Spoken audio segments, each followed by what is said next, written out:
Tepat jam 7.40 malam, anda kini bersama saya, Kamara Khalidi dalam edisi 7.45 malam, 8 November 2020. Assalamualaikum dan salam sejahtera. Kita beralih ke perkembangan berita utama. Hari ini, Ibu Negara digemparkan dengan laporan mengenai sebuah helikopter yang terhempas berhampiran Taman Melawati di sini kira-kira pukul 11.46 pagi tadi.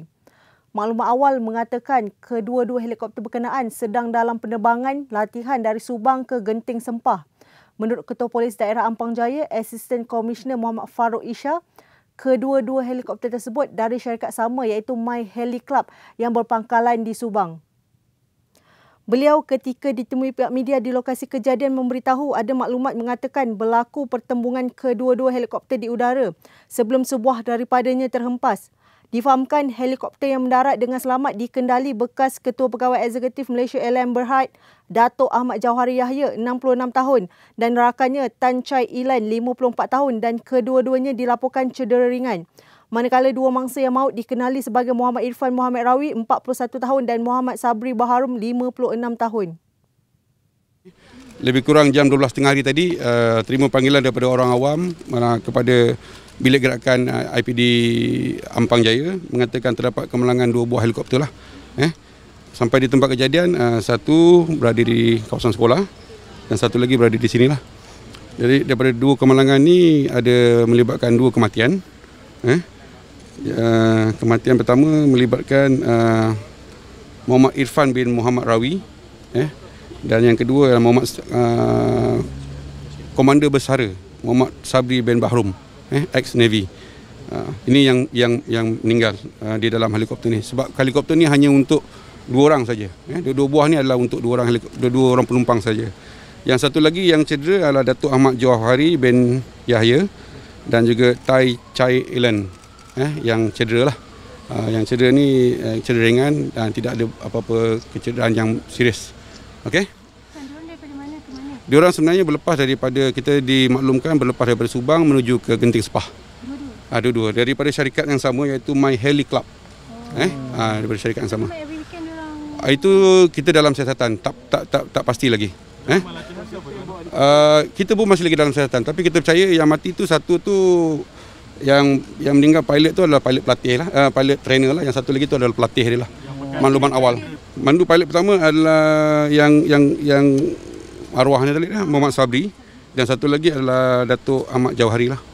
Usia Muhammad Irfan lahir tahun 79, lebih kurang dalam 41 tahun. Muhammad Sabri ni lebih kurang dalam 56 tahun lah. Jenazah kita akan hantar ke HKL. Punca tu saya tak boleh komen, saya tengah tunggu DCA punya siasatan lah. Kami pihak polis hanya menjalankan siasatan di tempat kejadian berkenaan dengan kematian saja. Biro Siasatan Kemalangan Udara BSKU Kementerian Pengangkutan telah memulakan siasatan bagi mengetahui punca insiden helikopter terhempas di Taman Melawati hari ini. Menteri Pengangkutan Datuk Seri Dr. Wee-Ka Siong berkata berdasarkan Pertubuhan Penerbangan Awam Antarabangsa ICAO Annex 13, laporan awal siasatan perlu disediakan dalam tempoh 30 hari daripada tarikh kejadian kemalangan udara yang berlaku. Menerusi satu kenyataan, Kasyong berkata tujuan utama penyiasatan dilaksanakan adalah untuk menentukan hal keadaan dan punca kemalangan dengan tujuan untuk menyelamatkan nyawa dan juga mengelakkan berlaku kemalangan yang sama di masa hadapan. Tambah beliau, penyiasatan yang dilakukan tidak bertujuan untuk membuktikan kesalahan ataupun liability. Perkembangan terkini COVID-19. Kes positif COVID-19 kembali semula kepada 3 angka hari ini dengan merekodkan sebanyak 852 kes baharu, menjadikan jumlah kes positif COVID-19 di Malaysia adalah sebanyak 40,209 kes. Manakala kes pulih mencatatkan sebanyak 825 kes dengan jumlah kumulatif yang telah pulih sepenuhnya daripada COVID-19 adalah sebanyak 28,234 kes. Menurut Ketua Pengarah Kesihatan Tan Sri Dr. Norisha Abdullah, negeri Sabah mencatatkan sebanyak 524 kes daripada keseluruhan kes positif pada hari ini. Manakala negeri-negeri di Lembah Kelang pula mencatatkan sebanyak 161 kes dan wilayah Persekutuan Labuan pula mencatatkan sebanyak 24 kes. Norisha berkata terdapat 13 kes import yang mendapat jangkitan dari luar negara dicatatkan dan pertambahan 4 kes kematian berkait COVID-19 hari ini menjadikan jumlahnya sebanyak 286 kes. Beralih ke berita nasional. Kementerian Pendidikan mengambil pendekatan untuk menutup semula sekolah di negara ini berikutan pelaksanaan Perintah Kawalan Pergerakan Mesyuarat PKPB di kebanyakan negeri. Menterinya Dr. Azizuddin berkata penutupan semua sekolah turut meliputi negeri yang tidak dikenakan Perintah Kawalan Pergerakan Bersyarat. Menurut Razi, KPM telah memutuskan bahawa semua sekolah termasuk kolej vokasional di bawah KPM di negeri-negeri terlibat akan ditutup bermula pada 9 November 2020 sehingga ke hari akhir persekolahan tahun ini iaitu pada 17 Disember 2020 bagi negeri kumpulan A dan 18 Disember 2020 bagi negeri kumpulan B. Penutupan ini melibatkan 74% daripada jumlah keseluruhan sekolah di bawah KPM. Tambah Razi, arahan itu merangkumi lebih 5 juta orang murid dan pelajar serta lebih 500,000 orang guru, pensyarah dan warga KPM.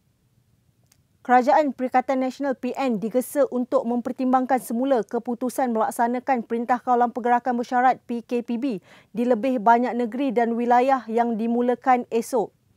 Veteran DAP Lim Kit Siang berkata kerajaan perlu membuat pertimbangan itu dengan membezakan prinsip menyelamatkan nyawa dan prinsip menyelamatkan ekonomi dan pendapatan rakyat terbanyak. Kata beliau, kerajaan harus mempertimbangkan kembali keputusan untuk mengenakan PKP iaitu mengambil kira pengajaran dari 10 bulan terakhir memerangi pandemik COVID-19 dengan fleksibiliti yang lebih baik. Tambah Kit Siang, ia bagi membolehkan rakyat Malaysia meneruskan hidup di samping kewujudan virus ini tanpa merosakkan mata pencarian dan harapan pemulihan ekonomi negara. Ahli Parlimen Iskandar Puteri itu merujuk kepada langkah kerajaan yang akan mengenakan PKPB di Johor, Melaka, Negeri Sembilan, Perak, Kedah, Terengganu dan memanjangkan PKPB di Selangor, Putrajaya dan wilayah Persekutuan. Beralih ke berita politik, Ahli Parlimen Shah Alam Khalid Abdul Samad berkata Belanjawan 2021 perlu ditolak kerana dakwa beliau Kerajaan Perikatan Nasional telah mengingkari titah yang di-Pertuan Agong dengan tidak menghasilkan bajet yang boleh disokong semua. Dalam ucapan di laman Twitter, bekas Menteri Wilayah Persekutuan itu berkata tema prihatin dan inklusif yang sering dilaungkan Perikatan Nasional hanyalah prihatin terhadap kepentingan politik mereka. Khalid yang juga pengarah komunikasi amanah turut mendakwa belancawan yang dibentangkan memecah belahkan kaum dan tidak bertanggungjawab.